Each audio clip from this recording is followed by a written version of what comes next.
Hello and welcome everyone to tonight's webinar on antidepressants in adolescence, brought to you by the Capital Health Network and paediatrician and child psychiatrist, Dr. Deepa Singhal. First, I would like to acknowledge the traditional custodians of the land we are meeting on. I acknowledge and respect their enduring culture and the contribution they make to the life of this city and this region, and I pay my respects to their elders past and present. I also acknowledge and welcome any other Aboriginal and Torres Strait Islander people who may be attending tonight's event. I am Dr. Leonie Harcourt, a GP advisor GP education advisor at the Capital Health Network. Also with me tonight is Kunal Mohiti, the events lead at Capital Health Network, and of course our speaker, paediatrician and child psychiatrist, Dr. Deepa Singhal. So just a few things before we start. We'll hold a question and answer session at the end of Deepa's presentation. So please type all your questions and comments into the Q&A section at the bottom of the Zoom screen, not the chat box. So into the Q&A section, not the chat box. And just in a little addendum, I know that our tonight's title was about antidepressants and mood stabilizers in adolescence. Dr. Deepa is going to focus on antidepressants, but she's more than happy to answer questions about mood stabilizers as well. So if you've got any questions, please type them into the Q&A box and we will have a Q&A session at the end of the presentation. Regarding CPD, please fill in the post-event evaluation survey. CHN will email you a certificate of attendance after the event, and please feel free to report 1.5 hours of educational activities to your CPD home. Okay, so that's enough from me, and now over to Deepa. Thanks. Thank you. Thanks, Leonie, and thanks for Capital Network for this opportunity to present antidepressant in child and adolescent age group. So my name is Deepa Singhal, and I Director of Canberra Child Psychiatry Centre and co-director for ACT Specialist Centre.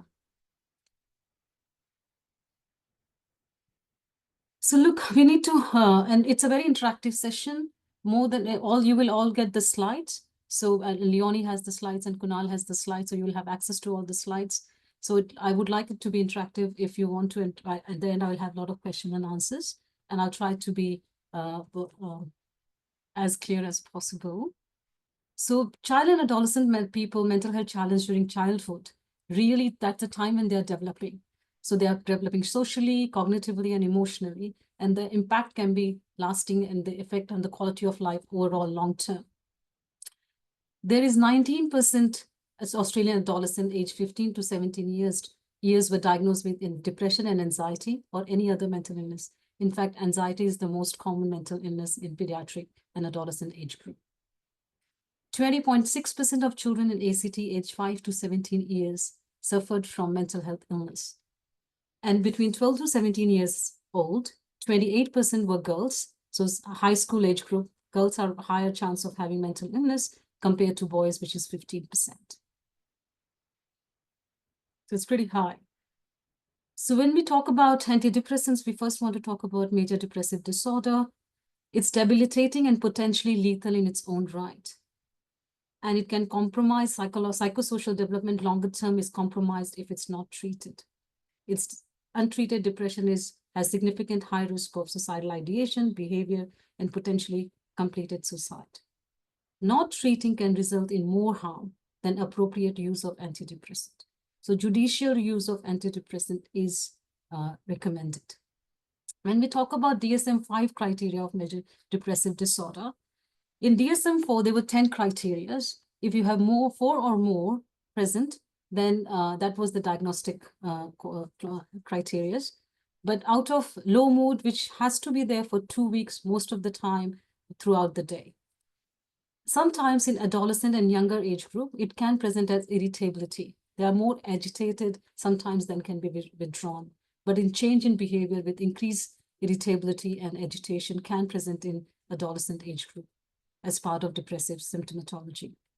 Anhedonia is not having pleasure or not enjoying things which they used to enjoy before. So there is definitely change again. Weight change, it can be increase in weight or decrease in weight, either way, more than 5% in a month. Sleep cycle can be sleeping extra, a lot, or not able to sleep. Psychomotor agitation or retardation. Concentration difficulties and not able to concentrate and focus is one of the part and parcel of depressive symptomatology as well. Sometimes they can have excessive not occasional time when something doesn't go wrong, doesn't go their way. They say that it's not, I'm worthless, I'm not good enough. It's that is much beyond that in the symptoms. And it's to some extent, sometimes they can have delusional level of guilt, feeling of guilt, or it's very inappropriate for the life stage. They can have suicidal ideation. Previously, hopelessness was part of the 10 criteria, but now in DSM-5, it's not part of the criteria.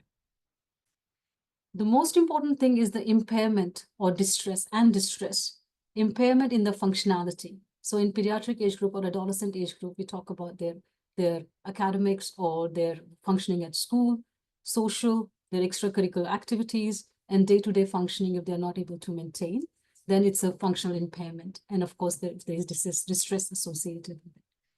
In the past, having no manic episode or mixed episode were both, not having them was one of the criteria. Otherwise, it will be going to the realm of bipolar disorder. But nowadays in DSM-5 and compared to DSM-4, the mixed episode has become one of the specifier. And all these symptoms cannot be explained by substance use disorder or physical illness. And there is no, it's not associated with schizophrenia or psychotic illness in the form of schizophrenia or schizoaffective disorder. But depression itself can have with psychotic features. So major depressive disorder with psychotic features is a specifier, but those psychotic features cannot be explained by schizophrenia or schizoaffective disorder. In DSM-4, bereavement was given as separate category, but now major depressive disorder with those 9 symptomatology or 2 weeks and more duration can be classified as major depressive disorder in DSM-5. And the specifier is mixed features, with anxious distress, and with psychotic features. Antidepressants medications not only used for major depressive disorder, it is also, there's a lot of other indications for antidepressant use.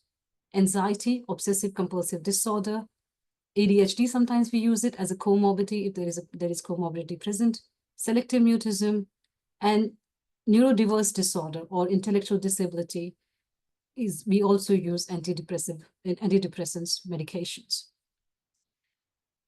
And most of the time in GPs, you most likely will be starting them antidepressants for major depressive disorder or anxiety disorder. And also you will be prescribing ongoingly if the treatment has been started by a pediatrician or psychiatrist as a shared care method. In pediatric age group, in any specialty, and also, of course, in child psychiatry as well, the evidence base is limited because getting ethical approval is really hard. And usually there's long-term data, follow-up data is not that available. And usually because there are few trials and the sample size is small, usually the child group, like 5 to 11 years old, is clubbed with usually 12 to 17 years old as well. So it's hard to tease out because adolescents, for example, 16, 17 years old, kind of physiologically, they are more going towards adult. So it's hard to tease out in those 2 age group because usually the research is clubbed together because of the small sample size. So prescription, there is a lot of prescription. Around 4.8 million Australians are filling mental health related prescriptions in 2022 to 23. ACT itself, 19%. And this is in the last, over the years, the number of prescriptions has been increasing, especially related to mental health. And 84% of the prescriptions were written by GPs. So you are the frontline people who will be prescribing antidepressants. And out of 3/4 of them were antidepressants prescribed by the GP when we talk about pharmacotherapy related to child or psychiatry illnesses. So there is one of the studies showing that the antidepressant prescribing steadily increased between 2013 to 2019, and SSRI has been the most common ones. And 55% of the antidepressants between 12 to 14 years old are by the GPs. And by the time it comes to 15 to 17 years old, 78% has been prescribed by the GPs. So I've just highlighted that how the prevalence of increasing over the years between 25, it has increased over the years in 10 to 15 age group by 27.2% in females, and in males 34% in the age group of 10 to 17. If you compare with other age group, this definitely is the highest increase in the prescriptions. And new prescriptions between 2015 to 2019 have increased in 5 years by 56.9% in 10 to 15 years of age in females and 45.7% in males. And this is much higher than any other age category. And there's data about which antidepressant has been used more, and it's SSRIs which are used maximum over the years. So what are the antidepressant overall in Australia approved? Is SSRIs, SNRIs, tricyclic antidepressant, myoinhibitors, and we can use agomelatine or mirtazapine. And sometimes we use antipsychotics like quetiapine and lurasidone as well in special circumstances. But for adolescent age group between 12 to 17 years of age, TGA has limited approval, mainly fluoxetine for depression, but fluoxamine and sertraline for obsessive compulsive disorders, and tricyclic antidepressants like amitriptyline and imipramine for enuresis. All the other prescription is off-label, but we do use it off-label a lot. So then I think there are another guidelines is coming between collaboration between the psychiatric college and the GP college, but in the process, because the last clinical guidelines has been really old. But there is some concern about overprescription, so they're coming up with a new guideline for GP prescription for antidepressants. Antidepressants are effective second-line treatment for child and adolescent group for anxiety and OCD, because the first line is always psychological intervention. If somebody is not able to engage because of the severe anxiety, or they are not responding to psychological intervention, then antidepressants or the medication is used as a second line. But so antidepressant can be used as first or second line in the treatment of moderate to severe major depressive disorder. I have special interest in neurodiversity, intellectual disability, but we have to be mindful in this population because they are more sensitive group, because the side effect is higher in them. So that's why we start very slow and gradually build up. And the dose may be lower than that and sometimes higher than. So they respond very differently to the medication. So we have to treat them on an individual basis. And usually they are on multiple medications. They are usually on antipsychotics, potentially on ADHD medication, because all these, they occur as a comorbidities. So they come together. So, but we generally start with lower dose and gradually build up. And sometimes the adverse effect profile can be very different. So usually when we talk about antidepressants, the better outcome is with anxiety, the best outcome for antidepressants. Usually depression does not have that good outcome. The reason potentially is because of their symptomatology potentially. They might not be able to engage in psychological intervention.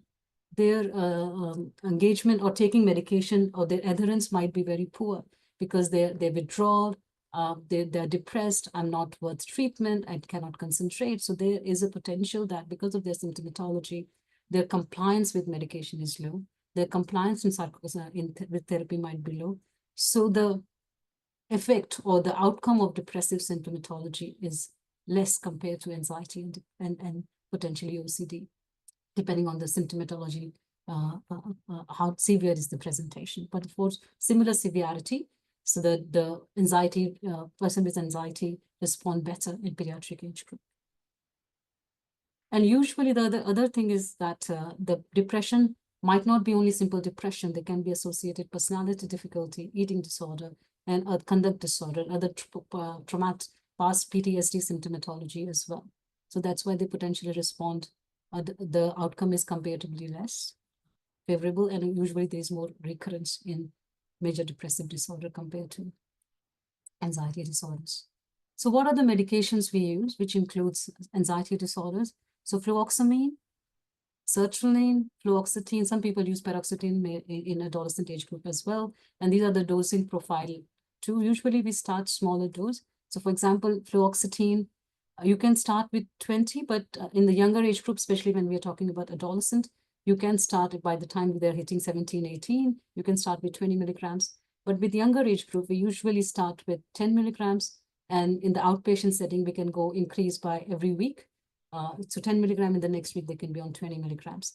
And the similar profile can happen with fluoxamine or sertraline. For example, you start with 25 milligram, and next week you can go up to 50. But younger age group, sometimes we start even smaller. So somebody with 8 years old or 10 years old, we can start with 5 milligrams and gradually build up. So that's and we can also increase by every 2 weeks instead of every week if the parents are a bit cautious or the family is a bit cautious or there's a past history of more reactivity to different medications. Obsessive compulsive disorder, fluoxetine, sertraline, and clomipramine is used. It's it's the gold standard, but first we have to try 2 SSRI because the side effect of clomipramine is high. But efficacy-wise, clomipramine is used for obsessive compulsive disorder, but the side effect profile is pretty high for clomipramine. Major depressive disorder, the fluoxetine is the most recommended medication, and which has the maximum placebo versus the effect. But when we start talking about more adolescents, 16, 17, then escitalopram and sertraline also have coming up with more evidence base. But overall, if we talk about child and adolescent age group, fluoxetine is usually the first line. Initial dose, again, we start with smaller at the younger 8 to 10 years old, or we can start 5 to 10 and then build up small gradually. So the difficulty with antidepressants are that we usually have the side effects first and the beneficial effect built up over the system is a bit later. For example, the adverse effect can be within 3 to 4 days and can last for a couple of weeks. But the beneficial effect start building up in 2 to 3 weeks. So that's why we have to be, when we're taking consent or having the combined decision-making period, we always say that, unfortunately, we will have side effect earlier than the beneficial effect. So if we can manage the side effect, then we have to stick it out to see the beneficial effect for the adequate trial, because a lot of time we don't give adequate trial.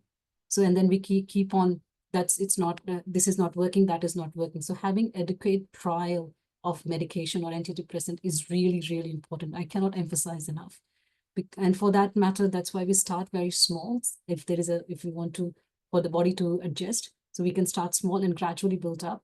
But it's very important to have an adequate trial before we say that this medication is not working. So there can be gastrointestinal side effect. One of the important side effects, especially with the teenager, we have to discuss is sexual dysfunction, because most of the time they will not take the medication because of the side effect, and they will not tell you. And then we'll say that this patient, this is not effective, because then we start running out of medication that they have been non-compliant, but say there's a difference between non-compliant and non-efficacy. So we really have to be mindful. And we'll talk about the discontinuation syndrome as well. And there's sometimes they can have a behavioral activation, and we'll talk about black box warning too. And sometimes it can have switching, what we call, especially if there's a family history of bipolar disorder. So with SSRIs or even any antidepressant, they can go into the manic episode. But if there is no significant there's another study done. If there is no significant family history of bipolar disorder or psychotic disorder, the side effect or switching is not that common. There is no increase to the placebo population. So in 2004, FDA analysis reported that there is increased suicidal thinking or behavior, not completed suicide. I have to emphasize, there is increased suicidal thinking and behavior in patients on active drug up to 4% compared to those taking placebo, which was up to 2%. So this is important, because especially, and that happens in the initial phase of treatment.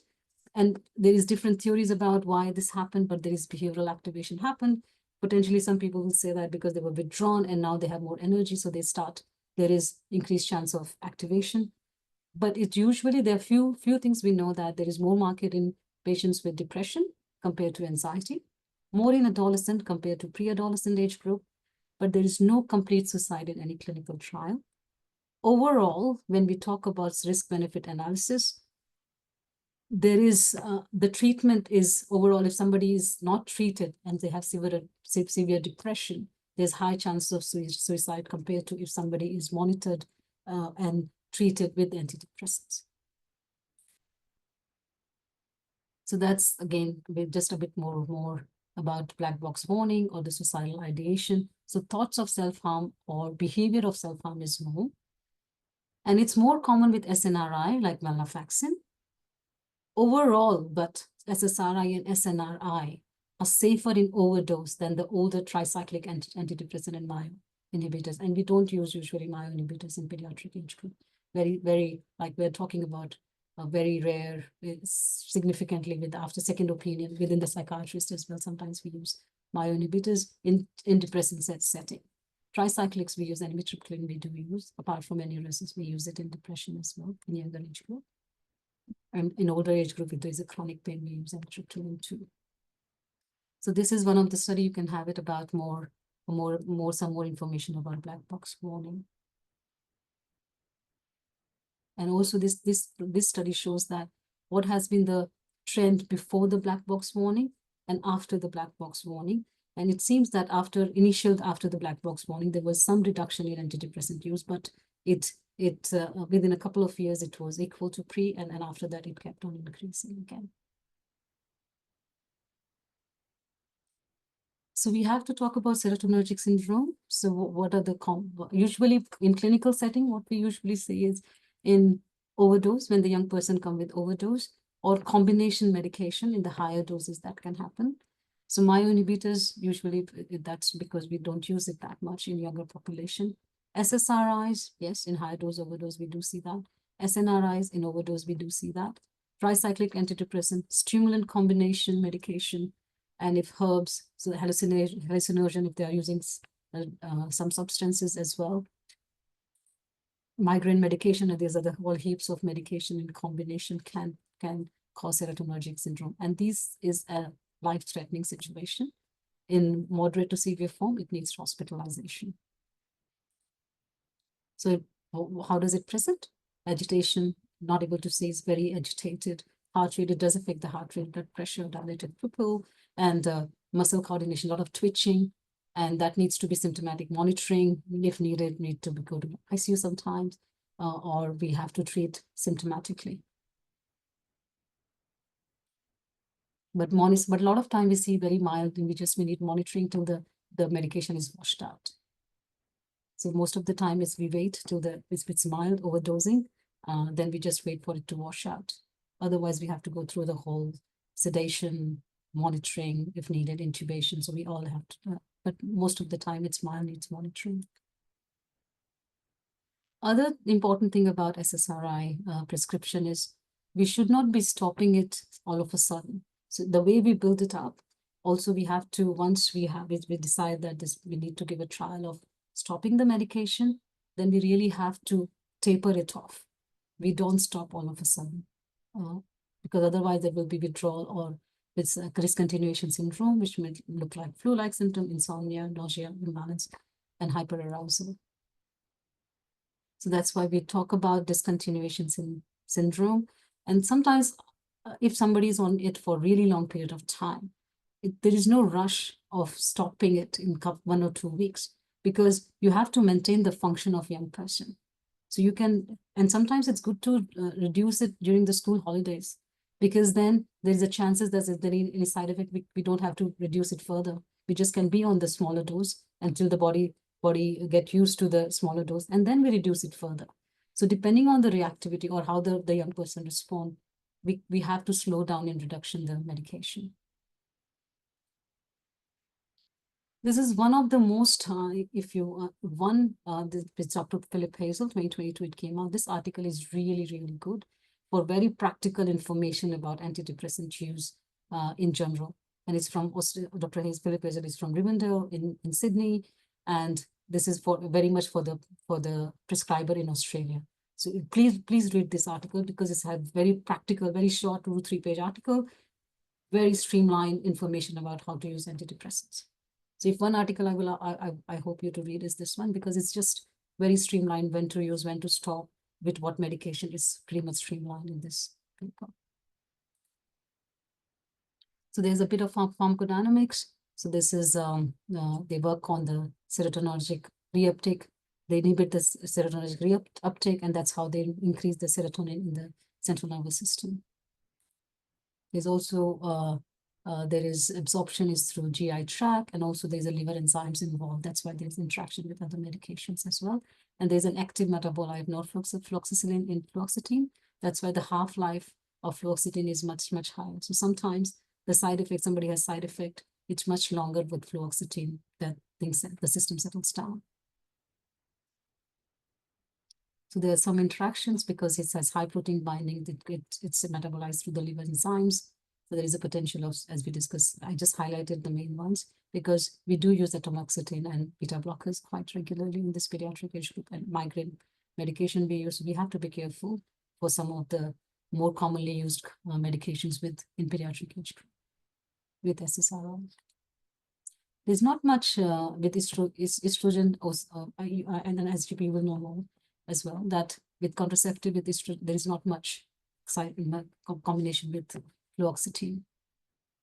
So of course, as we discussed about the side effect and difficulties, especially with the bipolar disorder, psychotic disorder, we have to be more careful and more vigilant and do more regular monitoring. If we have to start, we still will start.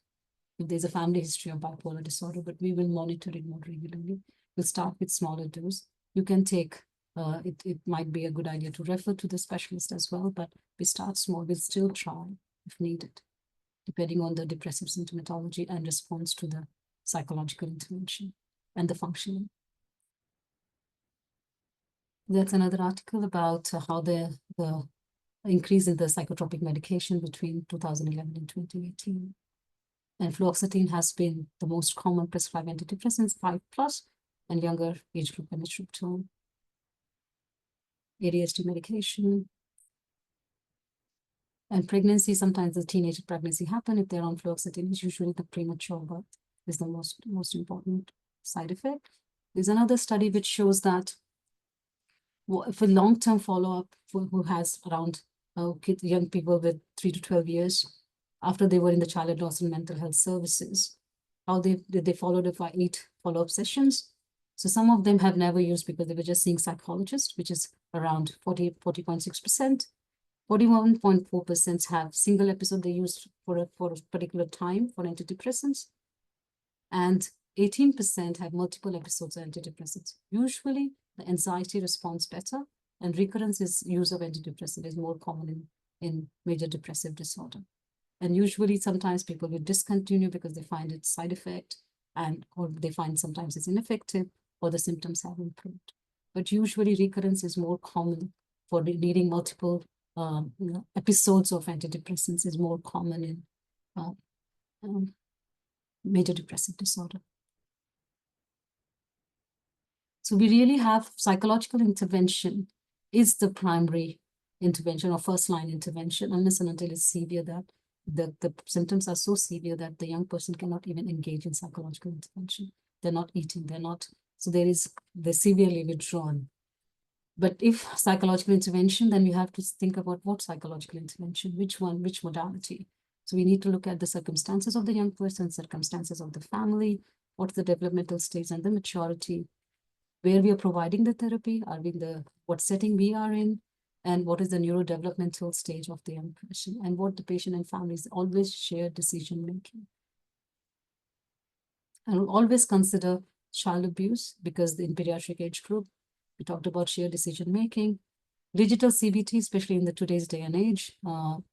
With online CBT is available. There's Brave program, Cool Kids program. The basics, the personal hygiene, sleep routine, exercise, diet. We cannot emphasize that's really, really important. Even if psychological intervention, even if we are treating medication unless and until we maintain the sleep, diet, and exercise. It's really, we're just chasing our tail. That's all. There are a few good resources from Black Dog Institute and Beyond Blue, and there are other websites as well. So usually if we divide into two age group, 5 to 11, but of course there's individual variation depending on the maturity of young person and the family circumstances. Usually younger age group, it's more family-based work. So you're involving more family, more parents, but sometimes with mature young person, we can do the individual CBT as well. 12 to 18 years old, it's more individual CBT is more recommended, but sometimes we have to do interpersonal therapy, family therapy. Of course, we talked about digital CBT, attachment-based therapy, group-based work as well. Sometimes it's useful.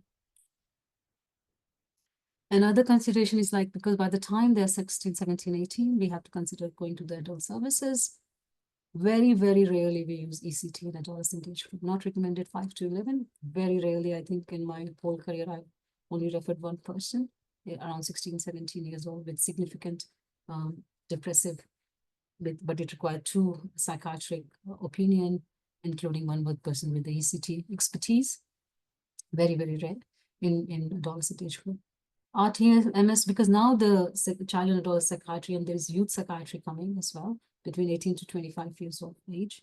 So RTMS is 18 above. It can be used. It's less invasive compared to ECT.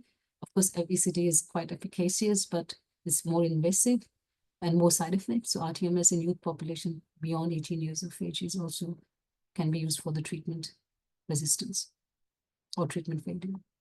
And sometimes we use second generation antipsychotics as well. If there's psychotic features like quetiapine or risperidone, we can combine that as part of, including with the SSRI or other antidepressants. So usually if somebody's in remission, they're functioning really well, we still will review them for 12 months or so. But if they can be referred again, there's recurrence. And usually the higher chances of recurrence in major depressive disorder is ongoing environmental factors. So even if you treat the individual, but if the environment is the same, there is higher chances of recurrence. If there's more than 2 prior episodes of major depressive episodes, there's higher chances of recurrence.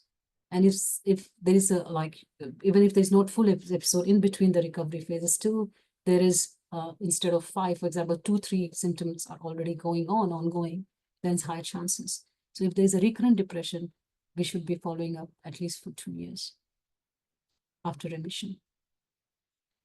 So with 2019 is the NICE guideline is and UK is much more conservative compared to US. And we usually try to NICE guidelines is good guidelines as well. Sometimes too, because our guidelines is a bit old, but we are working on it. So this fluoxetine is the only antidepressant UK marketing use in children between 8 to 18 years of age. And below 8 years of age, it's only your professional discretion. There is no recommendation. So as a psychiatrist or as an expert, if you think that needs to be used, then you can use it on professional discretion, but that's not part of the guidelines. There's another studies. So that's like, how do we do with the follow-up? But if there is, as I discussed before, if there is a unipolar depression, there is not increased chance of mania or hypomania unless and until there is bipolar disorder, antipsychotic or other medications used. But if there is no background history, using SSRI or antidepressant doesn't increase the chance of mania. So I finished a bit early, but I can talk. If you have more questions, I can discuss about the questions. Well, that's great. We're already getting questions rolling in, and you finishing early gives me an opportunity also to introduce you. I apologize. I didn't introduce you at the very beginning. So tonight we're very lucky to have Deepa Singhal, who's the only dual trained paediatrician and child psychiatrist in Canberra and surrounds. So now is your chance to speak to a rare beast, and please type your questions in. Deepa undertook both paediatric and psychiatry training at the Children's Hospital, Westmead, Royal Prince Alfred Hospital, Westmead Hospital, Redbank Adolescent Hospital in Sydney, and she also has a diploma in family therapy from the Academy of Family Psychotherapy in Rome. And I can pick that up in your talk tonight, where you were talking about non-pharmacotherapy treatment modalities and their importance in adolescence.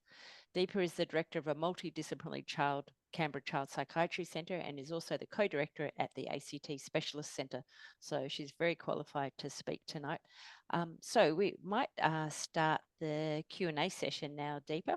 So we've got a few questions already. So the first question we have is, have you seen any increased incidence of QT prolongation with high-dose sertraline in those adolescents with underlying eating disorders and subsequent electrolyte abnormalities? It lists this as a potential side effect in the product information, and this relates to a patient I recently saw who was told by someone else that they couldn't go above 100 milligrams with sertraline. I think eating disorder, I'm talking anecdotal experience over the years, is there is definitely the free feeding syndrome is much more difficult. That's why the feeding in the acute phase, when we start, then we're really very careful about the cardiac side effect of pedal edema or the QT prolongation. Sertraline, there is a potential of increasing. There is, of course, there's always a fine, potential of one of the side effects, because we have to list all the side effects. However, it's not a very, very common side effect that we stop the sertraline or don't go higher unless and until the person have cardiac conditions or they are compromised cardiology wise or the heart wise. But usually in that case, I will take a cardiology review. Would you potentially do an ECG before initiating? So I think in eating disorders, you do ECGs anyway, but generally, do you do ECGs before starting SSRIs in adolescents? Not always. I usually do mainly the stimulant medication. I do ECG before starting, and just also with the baseline. Gradually they're also not all the time we are doing it, but I do it for stimulant medication. But before starting SSRIs, I don't do routinely ECG unless and until there's a cardiac condition. Right. Yep. So our next question is, what could be a good approach to a young adolescent who's brought by their parent with obvious anxiety and depressive symptoms, the young patient not ready to engage with a medical practitioner? So the person was also mentioned patients from migrant families. I think mental health in the migrant families, again, it's a big subject in itself, because when we talk about migrant family, they are different. The type of resilience they have, how much stake they have, how much emphasis they put in the mental resilience. For them, we have to understand migrant population because they are very resilient population. But of course, they have a lot of trauma background as well, a lot of grief too.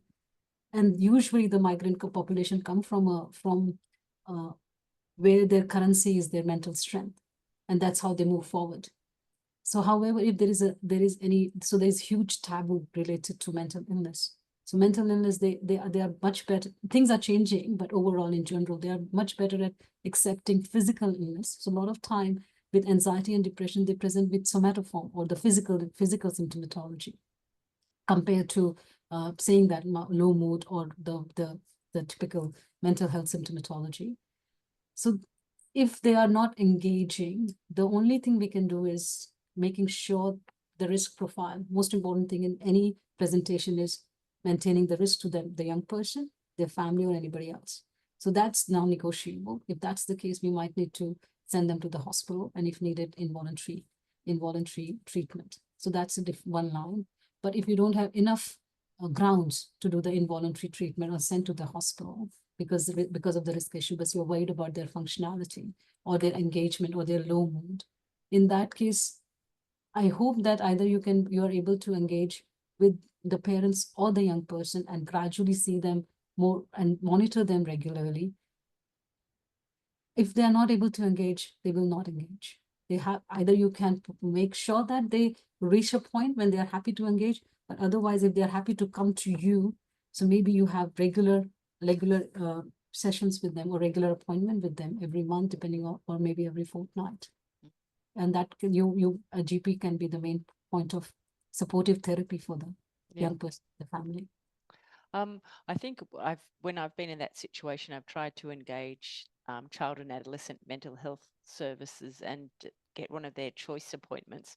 But again, often they have to be more severe to be taken on board as an ongoing patient with the child and adolescent mental health service. So then they come back to you as a GP. Work in public as well, a very small amount now. Yeah. So I think because that's more of a tertiary service and because the demand is so high, they mainly work in moderate to severe range. So their criteria is different compared to Headspace or Catholic Care, and which is understandable because the demand is so high, they have to categorize somewhere. So I agree.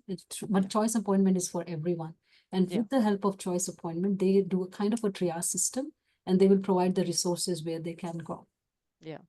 There's also, I can't remember the phone number, but GPs can get some advice from a national phone line that has child psychiatrists who can answer your question. If anyone can remember what the phone number is, maybe they could post it onto the Q&A bit of the screen or the chat and the name of the phone line so the attendees can see that resource as well. So our next, do you know that question? Do you know the phone line number? I don't remember the phone line number, but in camp setting, because now I use my hours, but when I was doing more hours, we used to have a GP phone time in which we used to give advice, and I'm sure other child psychiatrists are still doing it, in which there is number of phone calls and there's a phone appointment with the GP to provide that advice if need to be, and the GP could book it, calling their services. And the other one is, so someone's just posted it in the chat line. It's the GP psychiatry support line, and it's 1-800-161-718. And I think you can similarly book a time to speak to a psychiatrist for advice. So thank you for that. The next bit is need to book to speak with a pediatric psychiatrist. So the next question is the concurrent use of fluoxetine and episodic propranolol contraindicated, or is it something that can be trialed with caution? I do use it, especially for for example, somebody who has background of generalized anxiety or depression or low mood. So fluoxetine is for longer period, and propranolol is for specific somatic symptoms of anxiety, for example, and different scenarios can happen. But for example, the young person is not able to go to school. There's a lot of tummy ache, headache, or those palpitations. So the beta blocker helps with those physical symptoms. And it can be used in an episodic way because if those symptoms are not, or even panic attacks, if those symptoms are not happening regularly or in a specific episodic way. However, asthma is one of the contraindications for beta blockers. But yes, we can use it together with caution. And just a reminder to the audience, please type your questions into the Q&A box, not the chat box. So we do have one question in the chat box, which I'll read out, but if people could type it into the Q&A box, that would be good. It says, thanks, Deepa. Which anxiety do you prefer out of the 4? Is it based on age, type of anxiety disorder, and how long do you continue it if it works well? The first question is which SSRI I use or which medication? I think so. I think it's which SSRI I would use out of the fluvoxamine, fluoxetine, sertraline, and I can't remember what your 4th one was. Was it escitalopram? So definitely for younger, and there is no right or wrong answer. It can be an individual preference, what the GP or the prescriber is comfortable with. But however, in younger age group, fluoxetine has most evidence-based. For example, younger than 12 years of age, fluoxetine has the most evidence-based. So that's the first line I generally use. Sertraline, when we start coming to the age of 14, 15 or so, then whether you pick sertraline or escitalopram, depending on, because escitalopram has less interaction with other medication if somebody is on more medications. So that's something you can consider. Fluoxetine, there is one thing about fluoxetine is it has really long half-life. So if there is a side effect and we want to stop it, the side effect stays with you a bit longer comparatively. So that's the downside of fluoxetine. But but that's something if we have to use it, we use it and start smaller and gradually build up. Some people will say for OCD, fluvoxamine sometimes work better, but people use equally sertraline, and it's a personal preference. If you're looking for sedation side effect, fluvoxamine has more sedating quality sometimes, depending on the individual young person, but sometimes it's used at night to help if somebody has sleep difficulties as well.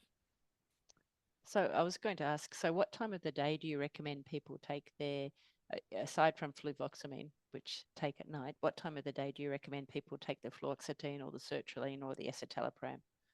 Usually escitalopram, there is no right or wrong again, because escitalopram is usually taken in the morning because it's more activating, and sertraline as well. But sometimes I've seen people taking it at night, sertraline, and they are pretty fine. Fluoxetine, because it builds up in the system after some time, because it has really long half-life. So usually it doesn't matter whether you take daytime or nighttime. It's more about gradually build up, and it becomes a steady state because it has longer half-life. But usually fluvoxamine, once you reach after 200 milligrams, we use, or even sometimes 150 milligrams, we use divided doses too. Sometimes in the morning, part of the dosing and part of the dosing at night. So, and that won't, if they do fluvoxamine in the morning, that won't sedate them too much? Usually use a smaller dose in the morning and a bigger dose at night. What about weight gain? So some of them have more potential weight gain than the others of the SSRIs. Which one would you recommend that's the most weight neutral? I think because of if depression is untreated, one of the side effects of depression is increased eating. A lot of people with young people might have increased eating rather than decreased eating, and increased sleepiness, less motivated, more withdrawal. They don't do exercise. So symptoms of depression per se can increase their sedentary lifestyle, and that might lead to weight gain itself. So for treatment purposes, I always discuss to the patient that there's a potential side effect of weight gain, and individual medication and interaction with the young person varies. So sometimes some young person might have increased weight gain with sertraline, but sometimes it can be fluoxetine, there's fluoxamine as well. So there is not particular SSRI which is more weight gaining, but it can be weight gaining for one individual, but not for the other. For example, quetiapine and risperidone, which is the added antipsychotic, sometimes we use for augmentation, there's high chances of weight gain. But for SSRI, it's an individual reactions. And just one more question of my own. So tapering or changing antidepressants when the person started fluoxetine and you want to maybe put them on a different SSRI, is there a quick way of doing it? Look, if you can monitor, it's always good to monitor. Yeah. Mainly be worried about if any serotonergic syndrome because of the higher dose happening, because you at one time 2 medications are there together. Yeah. But if you can monitor it quickly, like weekly or even every third or fourth day, if that's possible, then we can do it more quicker cross titration. But if you, for example, if we are in the inpatient setting, we do much quicker cross titration compared to the outpatient setting because the monitoring is less comparatively. But from fluoxetine to sertraline, if you can monitor it closely and the parents are cooperative, we can do quicker. So we can do, and depending on if there's not on 80 milligrams, there are 20 milligrams, for example. So if you can go every third day to 10 milligram, then stop, and then you start a sertraline 25 milligram, go up. So depending on what is the initial dosing, the cross titration is, and how closely you monitor. So you don't need to be fluoxetine free for 7 days to start the next medication? Not really. Unless and until they're 80 milligram or 60 milligram, then we really have to take. But if there's somebody's 20 milligram, we're going 10 milligram, but don't have to wait for 7 days. No? Sure. So Dose monitoring is really important. Monitor, yeah. Do you have any advice for management of premenstrual dysphoric disorder in adolescents? There are a lot of guidelines are coming, and the most important thing will be, because if there is any hormonal treatment, if that's sometime, because the mood can go up and down because of the pain, there is associated difficulties. So if they are happy to go on pills, that's one of the depending on the severity of symptomatology. So how much the functionalities, everything boils down to functionalities and the distress. If the distress is high, they're not able to go to do their age appropriate or developmental age appropriate functions. Then in that case, oral contraceptive or if other hormonal treatment can be used. But if they don't want to use it or they have side effect with it, then we can use any SSRI as a first line medication. And some people are coming up with just during that time you can use antidepressant, but I think there's evidence is still building up for that. Right. Yeah. Because it's usually because usually these medications build up in the system. So if you use only for 3-4 days or 7 days, and then 4 weeks don't use, so there's still a question. But some people are recommending that too. The fluoxetine product information actually says that you can use it 2 weeks on, 2 weeks off for PMDD. And I think sertraline surprisingly has something similar. So not the continuous use, but the intermittent use, which seems kind of counterintuitive given that the first 2 weeks on a SSRI can be a bit rough. That's that, but I think that's but sometimes we do use it if just for the shorter period of time, and some people will say it's benefit, not benefit, but still the evidence is still building, to be very honest. There's a couple of questions about neurodiversity. I might save them for the end and keep on going with the SSRI antidepressant questions, and then we'll come back to those questions about neurodiversity.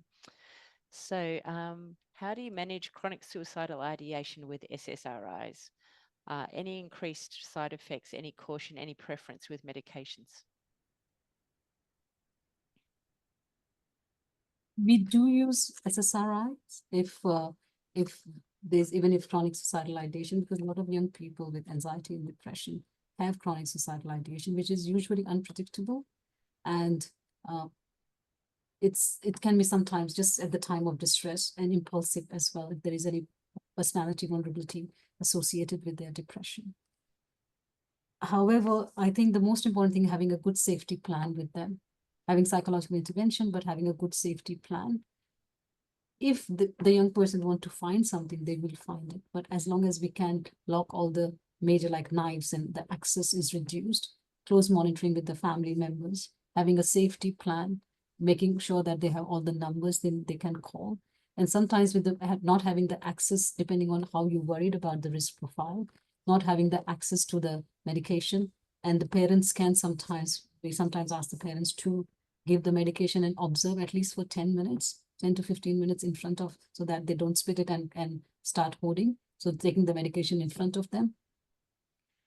So those are the precautions and the script can be just instead of having bigger supply at a time, sometimes we do ask for the weekly or bi-weekly pickup as well. These are the practical, and by the time some of the teams like AMOS team or SIMHO team we have in public sector, they can, if they see, depending on the severity and the social situation of the young person, they can go and give the medications as well, but that's very rare. So the next question is agomelatine licensed for children? I think this is off-label use, but we do use it, but it's an off-label use. And it's got the reputation of having a more benign side effect profile than the SSRIs and SNRIs. So has your experience with using it reflected that? Usually because I think especially with the milder symptomatology and the mainly sleep difficulties associated with it and the mild depressive episode with psychological intervention with mainly sleep issues, I have used the medication. So, so potentially melatonin happens off in the system, in the body, so that its side effect profile is less compared to SSRI or SNRI. And I have used it in off-level in adolescent age group, and I do use it. It's more costlier as well compared to SSRI and SNRI, but in private practice, a lot of people can afford it and they're happy to use it. So potentially it could be tried by GPs in teenagers. If they're comfortable with that. Yeah. Are you comfortable with GPs commencing low-dose quetiapine for augmentation in unipolar depression? I think because of the demand and supply, because we don't have much expertise or the waiting list of a pediatrician or psychiatrist is so long, and GPs are doing most of the medication work. If the GP is comfortable, it's at the end of the day who's seeing the patient hold the risk. If they're happy with the comfortable, if they are looking for second opinion and can do ongoing prescription, but it's always good idea when you're adding on or augmenting the SSRI or antidepressant, or if the one antidepressant fail, you're using another or second line of antidepressant, having a second opinion or specialist opinion will be useful. But if somebody is comfortable and they want to do it, they are doing it already, actually. So next question. I knew there would be a lot of questions, and there is. So I hope you're okay, Deepa, with keeping on going. I'm good, but only one, sorry. Only one thing with quetiapine is because it's habit forming, especially the short acting one, because it gives the dopamine hit compared to the extended release one. So preferably it should be used for a short period of time, like maybe talking about a couple of months, preferably. Or doing the extended release one instead. Extended release one doesn't give the hit, but of course at night, maybe 6, 7 p.m., you can use extended release one. But quetiapine hopefully is more shorter term medication. Right. Especially the short acting one for sure. Unless and until you're using as a monotherapy for bipolar or major depressive disorder. Is sexual dysfunction a dose-related side effect with the antidepressants? It can be, but I think if somebody can have sexual side effect in 20 milligrams as well, or 10 milligrams too. And in that case, they just stop taking medication, especially adolescents. They don't discuss those side effects unless and until you have discussed it already in your initial consult when you're prescribing it. They just stop it. They just don't take it. So it can happen in 10 to 20 milligrams as well. But I'm not 100% sure if that's increasing the dose will increase it, but it doesn't need that. 20 milligram can also give you sexual side effect, or 10 milligram for that matter. But for adolescent, we usually start with 20 milligrams or 10 milligrams going very quickly to 20 milligrams. So it can be at 20 milligrams too. Is there any SSRI that's least likely to cause sexual dysfunction? That's again individual variation. Yeah. There's not necessarily that one is more than the other. And sometimes in aggression, especially with intellectual disability, if there is increased sexuality, sometimes associated with anxiety and depression or the cognitive rigidity, the SSRI side effect is sometimes beneficial for those hypersexuality behavior in pubertal kids with in moderate to severe intellectual disability.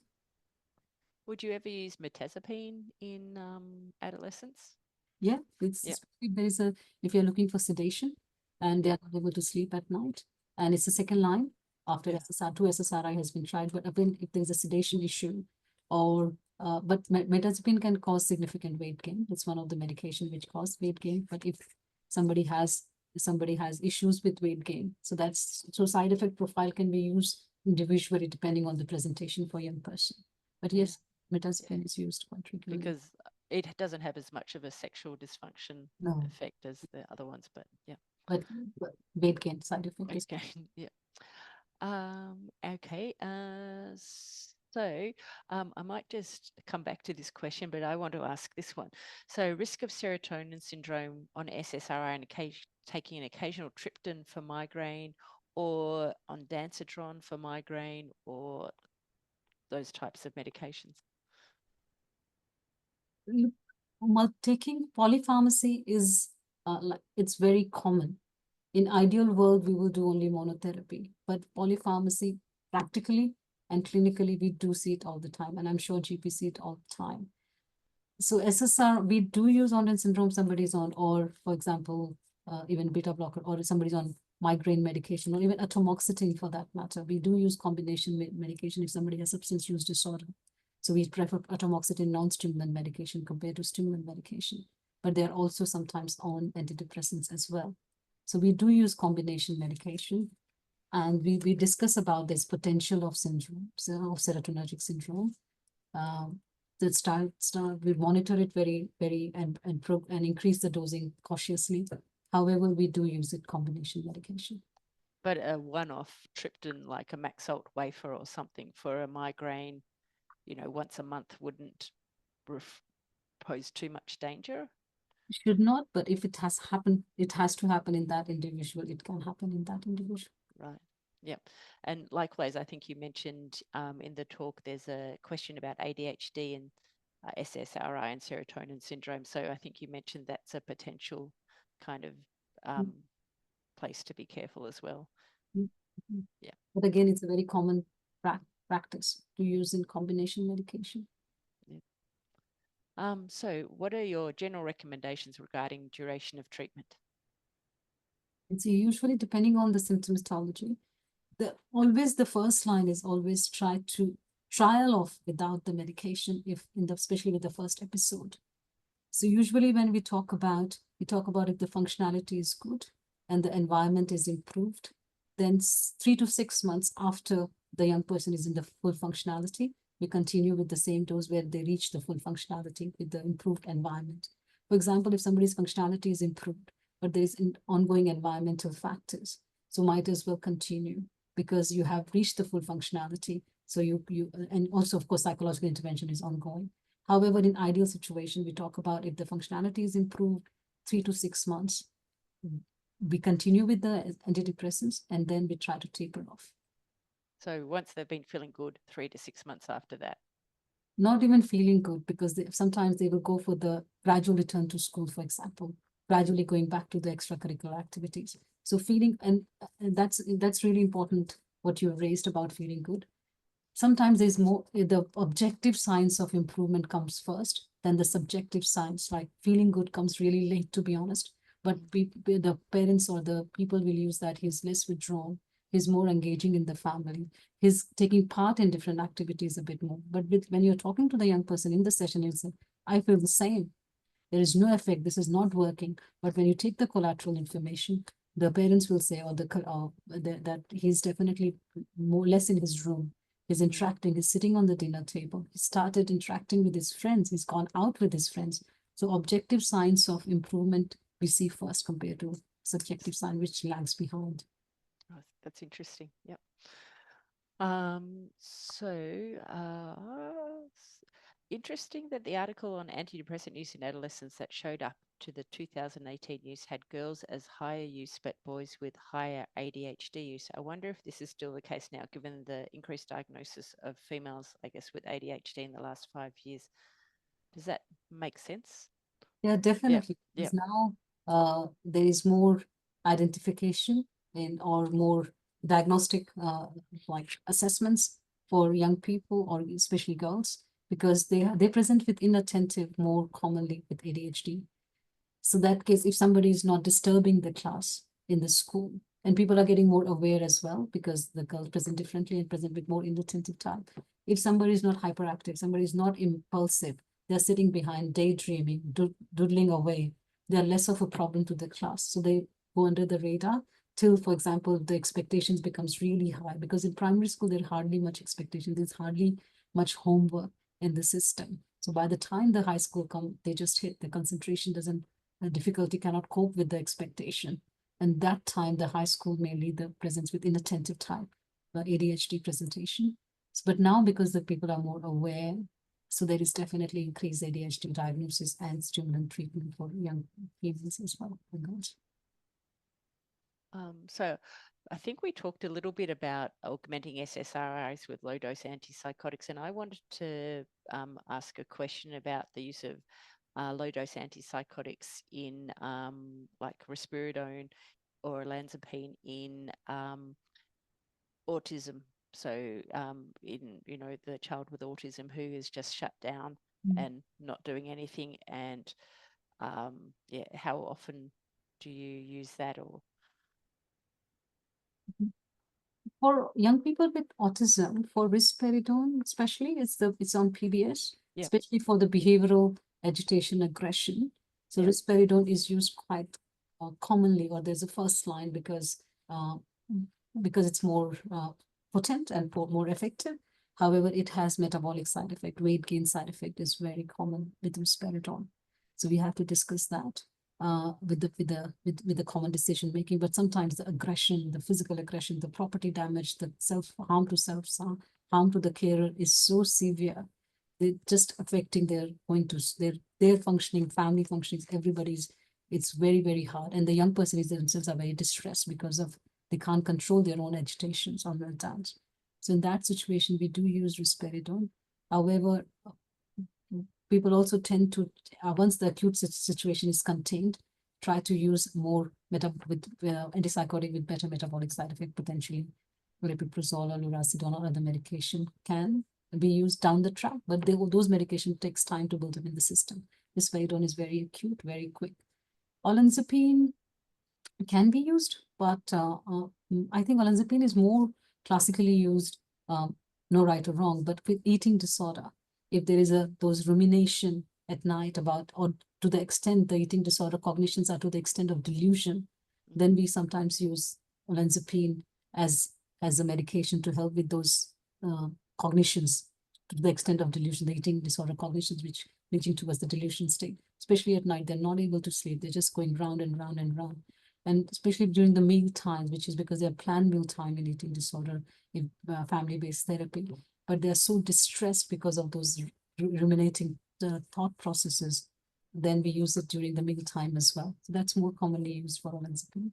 But autism, risperidone is commonly used. But of course, if there is a side effect, then we try whatever is available. Then we can do quetiapine, olanzapine, whatever is available, we try other things too. So that ties in with the role of augmenting SSRIs with low-dose antipsychotics. We've discussed a couple of those antipsychotics, and in terms of dosage, it would be at the very bottom of the dosage kind of chart or the dosage ladder for them. So it depends. Like, for example, OCD is another classic example. We use augmentation, especially because at night time, again, those rumination, compulsive thoughts, those obsessive thoughts or the mental compulsions at night, they're not able to sleep. So even we are using really higher dose of SSRI to start with, we do augment with risperidone is quite commonly used. Start with 0.5 or 1 milligram, 2 milligram, depending on the response. Can go sometimes 3 to 4 milligrams, but that's where like going more towards more higher dosing in few people. So the usually 0.5, 1, 2 milligram is more commonly used. For quetiapine, also quite frequently used to augment, especially if there is any nighttime anxiety or sleep difficulties. So 25 milligram is quite used, but if you're using XR, they mainly come in 50 milligrams. So we use 50 milligram, and that's usually, sometimes it's pretty okay to use, but sometimes we use 100, 150, but 25, 50 is a decent dose to augment initially. So another question about ADHD and other mental health disorders.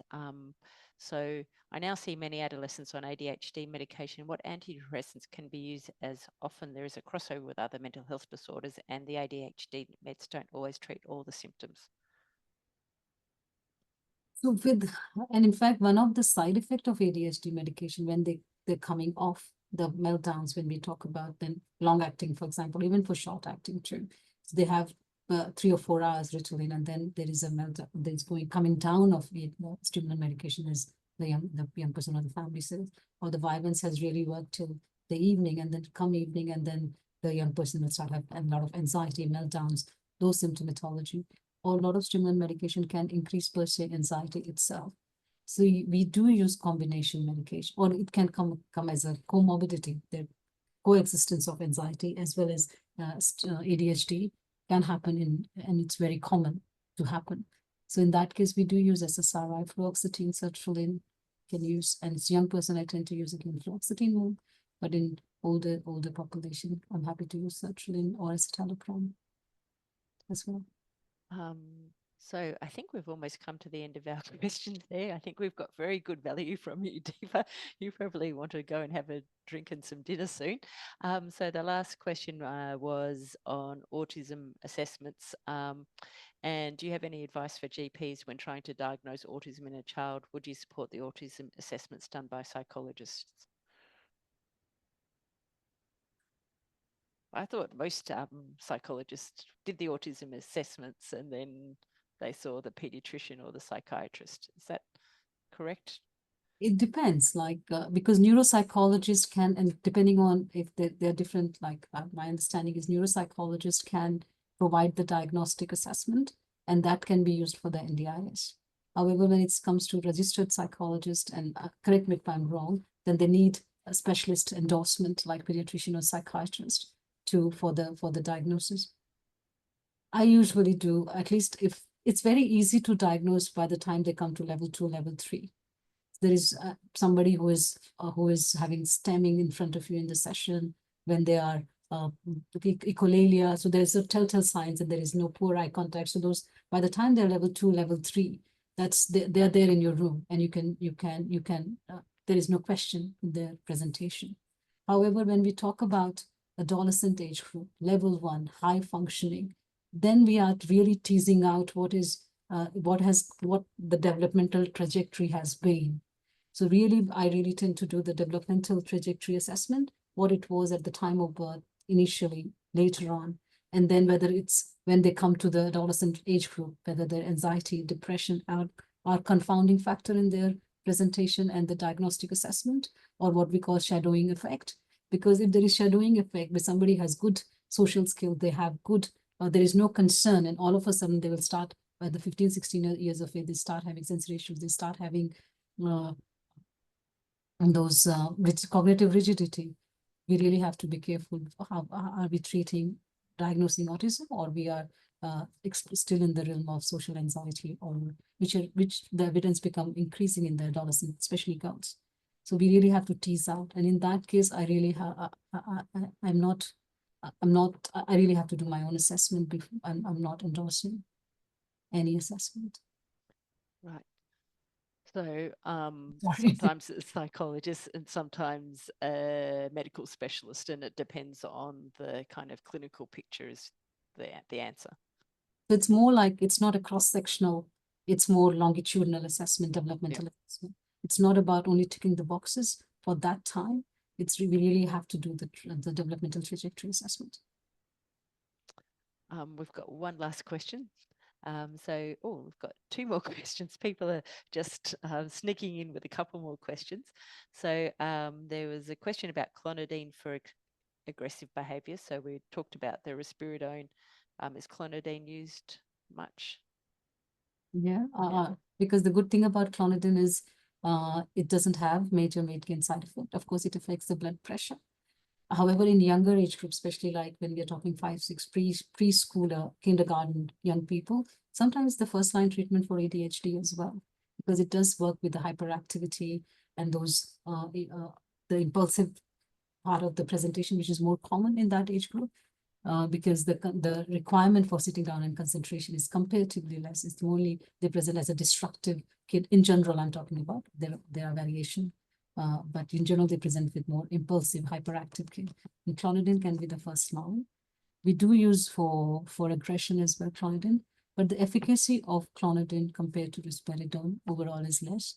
However, if it works for someone, it really works, and there is no weight gain side effect. So I do try.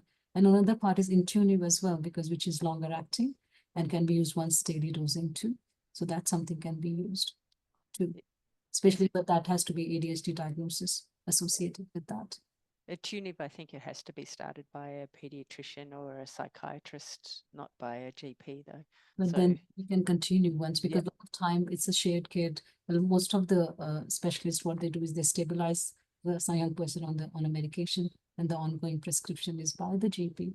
And then they usually see the specialist maybe annually or less frequently once they're stable, or if there is something comes up or they are deteriorating.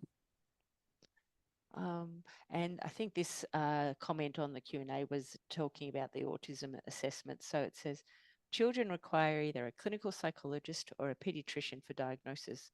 Nurses can complete a screening tool called the SACS assessment. So, yeah, of course. Yeah. Okay. I think we'll stop there. Thank you very, very much. And thank you for your patience with the questions. I think the questions were really, I benefited a lot from them. So very useful. And the whole presentation was great. Obviously, it's an area that GPs are desperate for more information. So thanks for doing that. So the whole webinar will be posted on the Capital Health Network YouTube page. So if you need to watch it again, or if someone else is interested, it's free to watch, but it won't be there for about 1 to 2 weeks.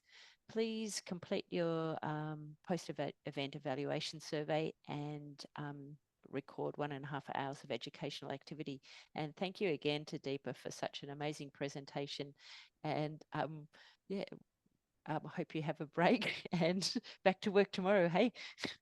Thanks a lot, Leonie, and thanks a lot for, it's really nice too. There's no faces I can see, but I hope it's beneficial. I'm more than happy if these are the emails, if somebody has any questions, I'm more than happy to answer them. You can always email. It's always good to share what you know. I'm more than happy to share. Yeah, great. Thank you so much. Thanks. See ya. Good night.